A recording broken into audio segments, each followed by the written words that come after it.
Hello guys, welcome back to our channel. இன்றைக்கி ஜேகேவோட கொல்சியோ fall in love school girl episode 4 தான் பார்க்க போகிறோம். போன எபிசோட் பார்க்கலன்னா மறக்காமல் பார்த்துட்டு வந்துடுங்க. அதுக்கு முன்னாடி வீடியோ பிடிச்சிருந்தா லைக் பண்ணுங்கள், ஷேர் பண்ணுங்கள், கமெண்ட்ஸ் பண்ணுங்கள், மறக்காமல் சப்ஸ்கிரைப் பண்ணிக்கோங்க. அப்போ தான் எங்கள் வீடியோ உங்ககிட்ட வந்து சேரும்.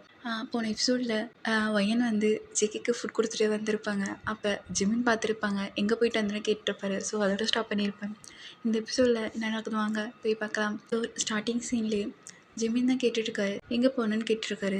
இங்கே வயனுக்கு அவ்வளோதான் நடுங்குது. ஸோ அவங்க ஓடி போய் வேற வந்துட்டு இருப்பாங்களா. ஸோ அவங்களுக்கு இறக்கிது என்ன பொய் சொல்கிறதுக்கு கூட வர டக்குன்னு யோசிச்சு அண்ணா அண்ணான்னு சொல்லிட்டு இந்த மாதிரி ஷா வந்து கூப்பிட்டானா அதானே போயிட்டு வந்தேன்னு சொல்லிட்டு சொல்கிறீங்க. ஷாவா இங்கே தானே நீ சமைச்சிட்டு இருந்தேன்னு கேட்குறாரு. இல்லைண்ணா ஃபோன் பண்ணாலா இங்கே நிற்கிறேன்னு சொன்னான், அதில் தான் போனேன். இப்போ தான் வந்து கடைக்கு போயிட்டாலாம், கடைக்கு போயிட்டு வந்து வீட்டுக்கே வரேன்னு சொன்னான்னு. அப்படியா, ஒரு மாதிரி வியர்டாக அவங்க ஜிமின் பார்த்துட்டு சரி வா சொல்லிட்டு உள்ளே கூட்டிகிட்டு போகிறாரு. ஸோ நீங்களும் சாப்பிட்றீங்க. சாப்பிட்டு எப்பயும் போல தான் மூவியை போட்டுட்டு ஃபேமிலியாக உட்காந்து பார்த்துட்ருக்கீங்க. ஸோ உங்கள் டேஸ் இப்படியே தான் போயிட்டுருக்கு. உங்களுக்கு எக்ஸாம் கிட்ட வந்துருச்சு. ஜேகே வந்து உங்களை டிஸ்டர்ப் பண்ணக்கூடாதுன்னு நினைக்கிறாரு. ஏன்னா ஸ்டடீஸில் வந்து இது அஃபெக்ட் ஆயிருமோன்னு சொல்லிட்டு. ஸோ இப்போ ஃபோன் மெசேஜ்லாம் பண்ணுறதில்ல, வந்து பார்த்துட்டு வந்து பார்ப்பாரு மார்னிங் ஈவினிங், அவ்வளோதான். பேசுறதுள்ள 2 நிமிஷம் பார்த்துட்டு கிளம்பிடுவார். உங்களை டிஸ்டர்ப் பண்ணக்கூடாதுன்னு, ஸ்டடீஸில் எதுவும் இதாகிடக்கூடாதுன்னு சொல்லிட்டு அவரும் வந்து கொஞ்சம் டிஸ்டன்ஸில் இருக்கார். உங்களுக்கும் எக்ஸாம்லாம் போகுது, நீங்களும் நல்லா பண்ணுறீங்க, நல்லா படிக்கிறீங்க, எக்ஸாமும் நல்லா எழுதிட்டுருக்கீங்க. உங்களுக்கு எல்லா எக்ஸாமும் முடிஞ்சிச்சு. அடுத்து காலேஜ் டாபிக் வருது. நீங்கள் தெளிவாக சொல்லிட்டீங்க, நான் இங்கேருந்தே படிச்சுக்கிறேன், அப்பா அம்மா கூட இருந்துக்கிறேன். நானும் போயிட்டேன்னா அப்பா அம்மா தனியாக இருப்பாங்க, நான் இங்கேருந்தே படிச்சுக்கிறேன்னு சொல்கிறீங்க. ஸோ ஜிம்முனும் வியும் ஓகே, சரி உங்கள் விருப்பம் அதுவா, சரி ஓகேன்னு சொல்லிட்டாங்க. உங்கள் லீவில் அப்படி தான் போகுது. உங்களுக்கு சரியான போரு. நீங்களும் ஜேக்கிட்ட சொல்லியிருப்பேங்க. ஜேக்கவும் சரி வா ஆஃபீஸ் கூப்பிட்டுட்டு போவான்னு கேட்பாரு. நீங்களும் ஓகேன்னு சொல்லிட்டு நீங்களும் கிளம்பி வீட்டில் சொல்லிட்டு இந்த மாதிரி வெளியில் ஷா கூட போகிறேன்னு சொல்லிட்டு நீங்களும் வந்து ஜேக் கூட ஆஃபீஸ் போயிருப்பீங்க. அங்கே ஆஃபீஸில் ஜேக்கி கூட ஒரு பொண்ணு வருது சொல்லிட்டு எல்லாருக்கும் ஷாக்கு. அவங்களுக்குலாம் இந்த கல்லுக்குள்ளே ஒரு ஈரமா அப்படின்னு சொல்லிட்டு இருக்காங்க. ஜேக்கி இவங்க கையை பிடிச்சிட்டு தான் கூட்டிகிட்டு போயிருப்பாரு. ஸோ அவர் ஸ்மைலாக தான் இருப்பார். அங்கே அது வேற அவங்களுக்கு ஷாக்கு. இந்த மனுஷனுக்கு சிரிப்புலாம் வருமானு சொல்லிட்டு அவங்களுக்கு அதுவே ஒரு டவுட்லேயே வந்து ஷாக்கில் நின்றுட்டுருக்காங்க. ஜேக்கியோட கேபினில் உங்களுக்கு பக்கத்துலேயே ஒரு சேர் போட்டு உட்கார வச்சிட்டாரு. ஜேக்கும் ஒர்க் பண்ணிகிட்ருக்காரு. நீங்கள் ஜேக்கியோவை போட்டு நோண்டுறது என்ன, லேப்டாப் நோண்டுறது என்ன, ஃபோனை நோண்டுறதுன்னு இப்படியே பண்ணிகிட்ருக்கீங்க. உங்களுக்கு எல்லாம் நோண்டி போய் கடுப்பாயிடுச்சு. ஜேக்கே அப்படின்னு கத்துறீங்க. ஜேக்கவும் திருப்பி என்னம்மா அப்படின்னு கேட்குற. டேய் போர் அடிக்குது தான் இங்கே வந்தேன், நீ இங்கே வந்து போர் அடிக்குதுடான்னு. என்னது டாவான்னு சொல்லிட்டு அவர் திரும்பி பார்க்குறாரு. ஸோ ஜேகேக்கும் புரிஞ்சிச்சு. ஏன்னா நீங்கள் டா போட்டுலாம் கூட மாட்டீங்க, ரொம்ப டென்ஷனானால் தான் டாலாக வரும். ஸோ தெரிஞ்சிச்சு கடுப்பாயிட்டான்னு சொல்லிட்டு அவர் டக்குன்னு அவர் வேலையெல்லாம் முடிச்சுட்டு உங்களை கூட்டிகிட்டு வெளியில் கூட்டிகிட்டு போகிறாரு. உங்கள் வெளியில் கூட்டிகிட்டு போயிருப்பாரு, ஃபுட்லாம் வாங்கி கொடுத்துட்டு மூவிலாம் கூட்டிகிட்டு போயிருப்பாரு. நீங்களும் அதுக்கடுத்து ஓகேன்னு சொல்லிட்டு நார்மலாக இருப்பீங்க. அப்புறம் அவங்களை எடுத்துகிட்டு போய் வீட்டில் விட்டுட்டு அவரும் வீட்டுக்கு கிளம்பி போயிருப்பார். ஸோ உங்கள் உங்கள் டேஸ்லாம் இவ்வளோ தான் போயிட்டுருக்கு. இங்கே ஜிமின் சைட் பார்த்தானா ஜியா கதவை டக்குன்னு ஓப்பன் பண்ணிட்டு உள்ளே வராங்க. அப்போ ஜிமின் வந்து பேஷண்ட் பார்த்துட்டு இருப்பாங்க.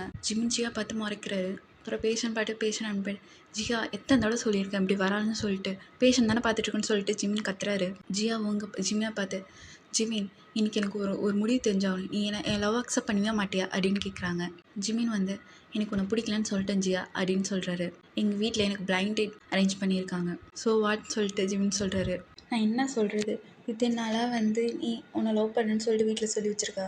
அவங்களே என்னை திட்டுறாங்க, எத்தனை நாள் தான் ஜிமின் பின்னாடி சுத்த, அவன் தான் அக்செப்ட் பண்ண மாட்டேங்கிறான், நீ கல்யாணம் பண்ணிட்டு போன்னு சொல்லிட்டு.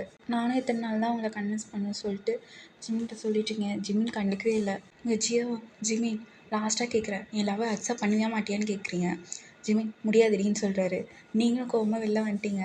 ஸோ இங்கே ஜிமிக்கு என்னென்னா லவ் இருக்குது, பட் அவர் வெளில சொல்கிறதுக்கு வந்து கொஞ்சம் பிகு பண்ணுறாரு, வேறு ஒன்றும் இல்லை. அவருக்கு ஒரு நம்பிக்கை நீங்கள் போனாலும் வந்து வந்துடுவீங்கன்னு சொல்லிட்டு. ஸோ அதெல்லாம் கேஷுவலாக இருக்கார்.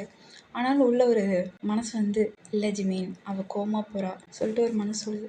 சரி விட பார்த்துக்கலான்னு சொல்லிட்டு அவரும் இருக்கார். ஜிம்மும் பேஷண்ட்லாம் பார்த்துட்ருக்காரு. ஒரு 6 o'clock அவருக்கு வந்து உறுத்துது. ஏன்னா 7 o'clock வந்து ஜியாவுக்கு வந்து பிளைண்ட் டேட்டு. ஜியாவை பார்த்தா ஜியாவும் பிளைண்ட் டேட்டுக்கு கிளம்பிட்டு இருப்பாங்க. அங்கே ஹோட்டலில் தான் நடக்கும். அந்த ஹோட்டலுக்கு போயிட்டு இருப்பாங்க. போயிட்டு அவங்களும் அவங்க யாரை மீட் பண்ண வந்திருப்பாங்களோ அவங்க மீட் பண்ணிகிட்ருப்பாங்க. ஸோ பேசிகிட்டு இருக்கும்போது ஒரு 7:15 ஆகிருக்கும். இங்கே ஜிம்னால முடியல, அவரும் வந்து அந்த ஹோட்டலுக்கு கிளம்பி வந்திருப்பார். ஸோ ஜியா வந்து ஒரு டேபிள் உட்காந்து ஒரு 2 டேபிள் தாண்டி மறைஞ்சு உட்காந்துட்ருப்பாரு. ஸோ இவங்க என்ன ஜியாவும் அந்த பர்சனும் பேசிகிட்டு இருக்காங்கன்னு பார்த்துட்டு இருப்பாரு. இங்கே பார்த்தா ஜியா வந்து அந்த பர்சன் கூட நல்லா சிரிச்சு சிரிச்சு பேசிகிட்டு இருக்காங்க. அந்த பர்சனும் வந்து ஜியா கூட நல்லா சிரிச்சு ஜாலியாக பேசிகிட்டு இருக்காங்க. எங்கள் ஜிம்மினுக்கு வயிறு கபகபகம்னு எரியுது. எங்கள் ஜிம்னால முடியல. அவரும் முறைச்சி பார்த்துட்ருக்காரு. அவருக்கு அவ்வளோ ஒரு பொசஸ்னஸ் ஆகுது. எங்கள் ஜியாவும் அந்த பர்சனும் நல்லா சிரிச்சுட்டு அவங்களுக்கு அந்த வைப் செட் ஆகிடுச்சு. 2 பேரும் வைப் நல்லா பேசிகிட்டு இருக்காங்க. எங்கள் ஜிம்னாலும் இல்லை, டக்குனு ஸ்பீடாக வந்து ஜியா நோக்கி தான் வந்துட்டுருக்காரு. எங்கள் ஜியா பக்கத்தில் தான் நின்றுட்டுருக்காரு. ஜியா யாருன்னு நம்ம ஒரு மாதிரி ஷேடோ மாதிரி தெரியும்ல வந்து பக்கத்தில் இருந்தால். ஸோ யாருன்னு நிமிர்ந்து பார்க்குறாங்க. அது ஜிமின் தான். முறைச்சிட்டு நின்றுட்டுருக்காங்க. ஜியா கண்டுக்கவே இல்லை. கேஷுவலாக வந்து அவரை ஸ்கிப் பண்ணிட்டு அந்த பர்சன் கூட பேசிகிட்டு இருக்காங்க. ஜிமின் முறைச்சிட்டு இன்னும் நின்றுட்டுருக்காரு. பார்த்தியா நம்ம பார்க்காத மாதிரி திரும்புகிறா. சரி வச்சுக்கிறேன் அப்படின்னு சொல்லிட்டு நின்றுட்டுருக்காரு. எங்கள் ஜிமின் ஜியா ஜியா அப்படின்னு கூப்பிட்றாரு. ஜியா கண்டுக்கவே இல்லை. அவர் மட்டும் அந்த பர்சன் கிட்ட பேசிகிட்டு இருக்காரு. அந்த பர்சனும் ஜிம்மினை பார்க்குறாங்க, ஜியாவும் பார்க்குறாங்க. அப்புறம் ஜியா கூட பேசிகிட்டு இருக்காரு. ஸோ அந்த பர்சன் ஜியாவை கண்ணாலே இதை கேட்குறாரு. ஜியாவை ஆமான்னு சொல்லிட்டு ரியாக்ட் பண்ணுறாங்க. ஸோ இது ஜிம்மின் பார்க்குறாரு. பார்த்தியா வந்து ஒரு 10 நிமிஷம் அவளை 2 கண்ணால் பேசிக்கிதுங்க அப்படின்னு சொல்லிட்டு அவருக்கு ஒன்று பொசிஷனஸ் ஆகுது. ரொம்ப ஜெலஸே வராரு. எங்கள் ஜியா அந்த பர்சனை பார்த்து இங்கே கொசுத்தலை நிறையா இருக்குது, நம்ம வெளியில் போய் பேசலாமான்னு சொல்லிட்டு அந்த பர்சன் கிட்ட சொல்கிறாங்க. அந்த பர்சனும் வந்து ஓகே ஜியான்னு சொல்லிட்டு 2 பேரும் வெளியில் போகிறாங்க. இங்கே ஜிம்மின் ஜியும் கூட்டிகிட்டு இருக்காரு. ஜியா கண்டுக்கவே இல்லை. போடா அப்படின்னு சொல்லிட்டு அவர் மட்டும் கேஷுவலாக 2 பேரும் போயிட்டுருக்காங்க. அப்புறம் வெளியில் போயிட்டு ஜியாவும் அந்த பர்சனும் கொஞ்சம் பேசிட்டு இருப்பாங்க. அப்புறம் அந்த பர்சன் கிளம்பி போயிட்டாங்க.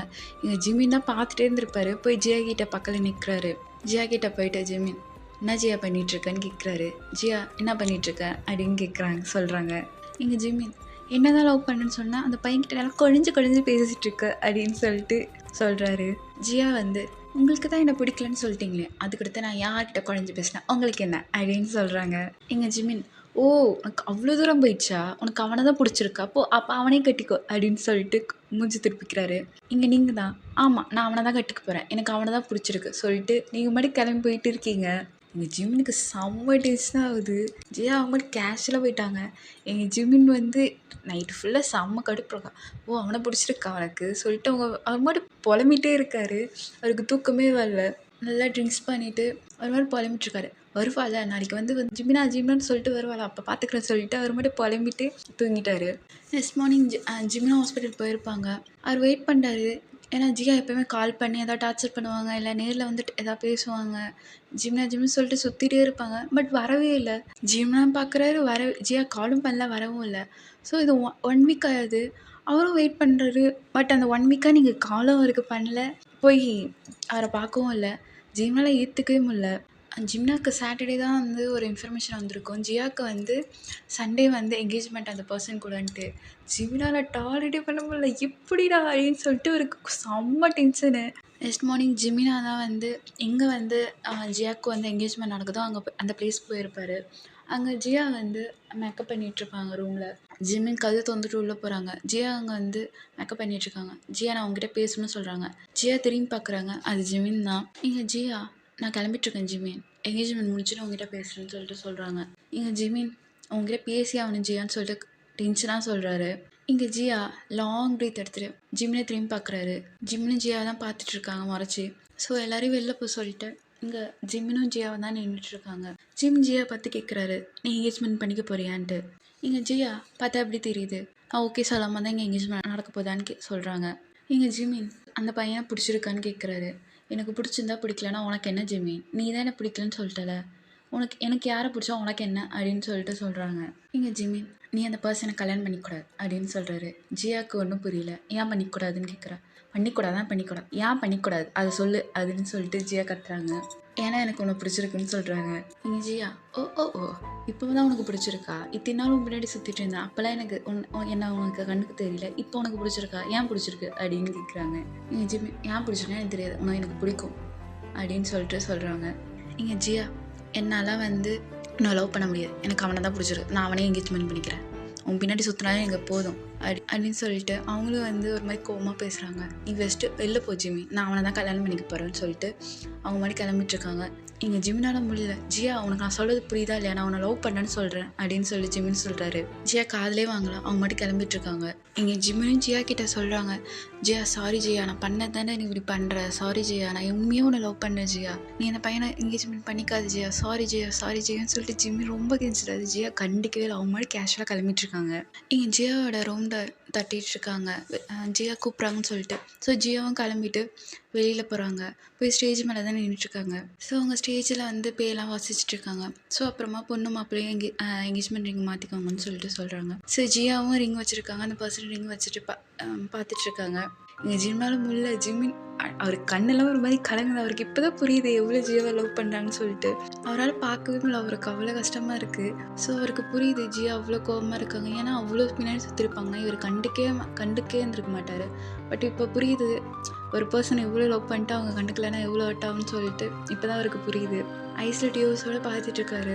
ஸோ அங்கே ஸ்டேஜில் ஜியா கை நீட்டுறாங்க. அந்த பர்சன் ஜியா ரிங் போட்டு விடுறாங்க.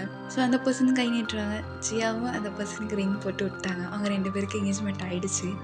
ஜிமினாலும் இல்லை, அவருக்கு டீஸ் அப்படியே ஊற்றுது. அதை இன்னும் நின்று பார்க்க முடியல, அவர் மட்டும் கிளம்பி அழுதுகிட்டே வெளில போயிட்டாரு. இங்கே ஜிமி வீட்டுக்கு போயிட்டு ரொம்ப குடிக்கிறாரு, நிறைய குடிக்கிறாரு. அவருக்கு அவ்வளோ அழுவாக வருது.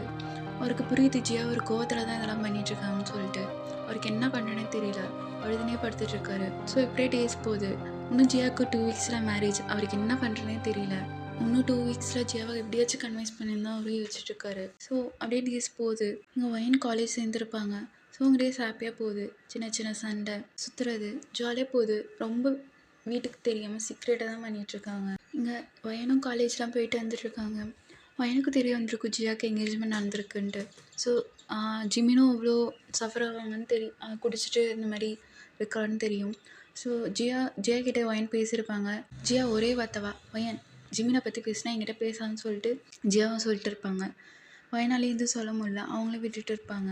இங்கே ஒன் டே ஜேகே வந்து உங்களை வந்து காலேஜில் விட்டுட்டு அவர் ஒர்க் போயிட்டு இருப்பார்.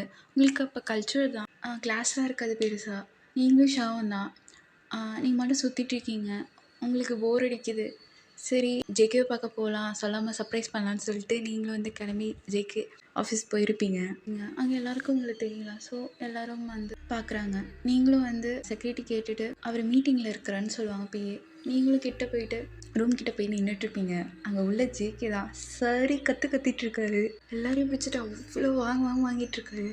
உங்களுக்கு சரி ஷாக்கு. ஏன்னா ஜிகே உங்ககிட்ட வாய்ஸ் ரைஸ் பண்ணியே பேச மாட்டார்.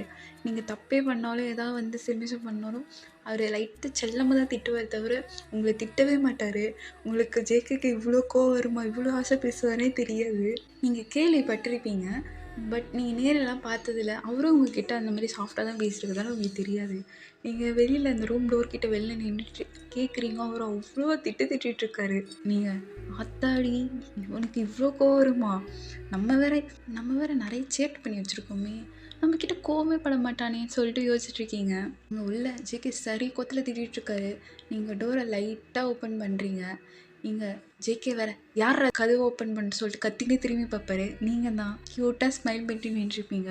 ஜேகே மூஞ்சி அவ்வளோ கடுப்பில் இருந்திருக்கும். உங்களை பார்த்தோன்னே டக்குன்னு சிரிக்கிறாரு. மூஞ்சி அப்புறம் ஃபேஸ் டக்குன்னு மாறிடுச்சு. எல்லோரும் நோட் பண்ணுறாங்க, நீங்களும் அதை நோட் பண்ணியிருப்பீங்க. ஜேகே தான் உங்களை பார்த்தோன்னே டக்குன்னு ஏஞ்சி வந்தேன், ஓயன் நீயா எப்படி வந்த, காலேஜில் தானே விட்டுட்டு வந்தேன்னு கேட்குறாரு. இல்லை இன்னைக்கு கல்ச்சர் தான், ஃப்ரீயாக இருந்தானா உன்னை பார்க்கணுன்னு தோணுச்சு, அதான் கிளம்பி வந்துட்டேன்னு சொல்கிறீங்க.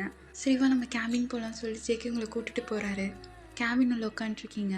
ஜேகே உங்களுக்கு ஜூஸ் வேணுமா, இது வேணுமா, அது வேணுமா கேட்டுட்டு அவ்வளோ ஸ்மைலோடு கேட்டுட்ருக்காரு. நீங்கள் அப்படி ஜேகேவே பார்த்துட்ருக்கீங்க. நீங்கள் ஜேகே வயனை பார்த்து என்ன வயன் என்னாச்சுன்னு கேட்குறாரு. ஜேகே உனக்கு இவ்வளோ கோவம் வருமானு கேட்குறீங்க. ஜேகே எனக்கு வருமே அப்படின்றாரு. என்கிட்டலாம் நீ கோவப்பட மாட்டியே, உன்கிட்ட நான் ஏன் கோவப்படணும் அப்படின்னு கேட்குறாரு. என்கிட்ட கோவப்பட மாட்டியா அப்படின்னு க்யூட்டாக கேட்குறீங்க. நீ தான் என் செல்ல வயனாச்சு, உங்ககிட்ட நான் எப்படி கோவப்படுறது, எனக்கு உன் மேலே கோவமே வராதுன்னு சொல்கிறாரு. அப்படியா, அப்போ நான் எது பண்ணாலும் நீ என் மேலே கோவப்பட மாட்டியா, மாட்டனே அப்படின்றாரு. உண்மைதான், நீங்கள் அவ்வளோ சேட்டை பண்ணுவீங்க, அந்த மனுஷனுக்கு கோவமே வராது, பொறுமையாக தான் சொல்லுவார். இங்கே அப்படியே ஆப்போசிட்டாக இருக்குது. அதில் தானே நீங்கள் ஷாக்காக இருப்பீங்க. இங்கே ஜேகேயோட பொறுமை ஸ்மைல் எல்லாமே உங்ககிட்ட மட்டும் தான். மற்றவங்கிட்ட போட்டால் வெறப்பா மூஞ்ச ஒரு இஞ்சத்தின குரங்கு மாதிரியே வச்சுருப்பாரு. நீங்கள் ஸ்மைல் பண்ணிட்டு சரி வா வெளில போகலாமான்னு சொல்லிட்டு ஜேக்கவும் நீங்களும் வெளில போய் நல்லா சுற்றி பார்த்துட்ருக்கீங்க. உங்கள் டேஸ்லாம் ஹாப்பியாக போயிட்டுருக்கு. எங்கள் ஜிமின் சைட் பார்த்தோன்னா அவர் தான் ரொம்ப மோசமாக போயிட்டுருக்காரு. வியும் வந்து ஜியா கிட்டலாம் பேசியிருப்பாரு. ஜியா வந்து எல்லாருக்குமே வந்து ஜிமின் பற்றி பேசினா என்கிட்ட பேசாதீங்கன்னு சொல்லிட்டு ஒரே வார்த்தை சொல்லிட்டு இருப்பாங்க. ஸோ ஜிமினும் நிறையா கால்லாம் பண்ணி ஜியாவுக்கு கான்டாக்ட் பண்ணியிருப்பாங்க. பட் ஜியா ஆன்சரே பண்ணியிருக்க மாட்டாங்க. இன்றைக்கி ஜியாவுக்கு கல்யாணம். அங்கே ஜிமின் ஒயின் எல்லாமே போயிருப்பாங்க. ஜிம்னால முடியல. அவருக்கு அவ்வளோ ஒரு மாதிரி கண்ணெல்லாம் வீங்கிட்டு ஒரு மாதிரி இருக்கிறாரு பார்க்குறதுக்கு. ஜிமின் வந்து எதோ யோசிக்கிறாரு. டக்குன்னு வந்து ஜியா ரூமில் போயிட்டு எல்லோரும் வெளில போய் சொல்லிட்டு லாக் பண்ணுறாரு. ஜியா வந்து ஜிமினை பார்த்து என்ன ஜிமின் பண்ணுன்னு சொல்லிட்டு கேட்குறாங்க. ஜியா சாரி ஜியா, கல்யாணம் பண்ணிக்காது ஜியா, என்னை மன்னிச்சிரு ஜியா சொல்லிட்டு அவர் அவ்வளோ அழுகுறாரு. ஜியாவை கட்டி பிடிச்சா அவ்வளோ அழுகுறாரு. ஜியாக்கே ஒரு மாதிரி ஆயிடுச்சு. ஜியா நீ கோவத்தில் தான் பண்ணுறேன், உண்மை மனசில் நான் தான் இருக்கிறேன், தயவு செஞ்சு கோவத்தில் எடுக்காது ஜியா சொல்லிட்டு அவர் அவ்வளோ அழுகுறாரு. ஜியாவை கட்டி பிடிச்சி ஜியா முடியாது ஜிமின்னு சொல்லிட்டு நீ வெளியில் போ அப்படின்னு சொல்லிட்டு சொல்கிறாங்க. ஏன் ஜியா இப்படி பண்ணுற அப்படின்னு சொல்லி ஜிம்மும் அவ்வளோ அழுதுட்டுருக்காரு. ஜியா கைப்பிடிச்சி போ ஜியான்னு சொல்லிட்டு அவ்வளோ அழுதுட்டுருக்காரு. ஜியா தட்டி விட்டுட்டு அவங்க மட்டும் போய் ஸ்டேஜில் போய் உட்காடுறாங்க.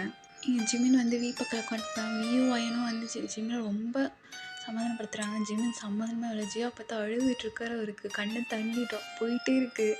இங்கே ஸ்டேஜில் வந்து ஐயர் வந்து மாப்பிள்ளையை கூட்டிகிட்டு வாங்கன்னு சொல்கிறாங்க. எல்லோரும் போய் மாப்பிள்ளையை தேடுறாங்க. மாப்பிள்ளையை காணோம். இங்கே மண்டபத்தில் எல்லாருக்கும் தெரிஞ்சிருக்கும் மாப்பிள்ளையை காணோம்னு சொல்லிட்டு. இங்கே ஜியா தான் ஜிமினை நிமிர்ந்து பார்க்குறாங்க. ஜிமின் ஜியா தான் பார்த்துட்ருக்காங்க. ஜியா ஜிமினை பார்த்து ஒரு கண்ணடிக்கிறாங்க சிரிச்சுக்கிட்டே. ஸோ அவ்வளோதான் கைஸ், இதோட இந்த வீடியோவை ஸ்டாப் பண்ணிக்கிறேன். ஸோ நெக்ஸ்ட் வீடியோ வர வரைக்கும் ஸ்டே டியூன். பாய்.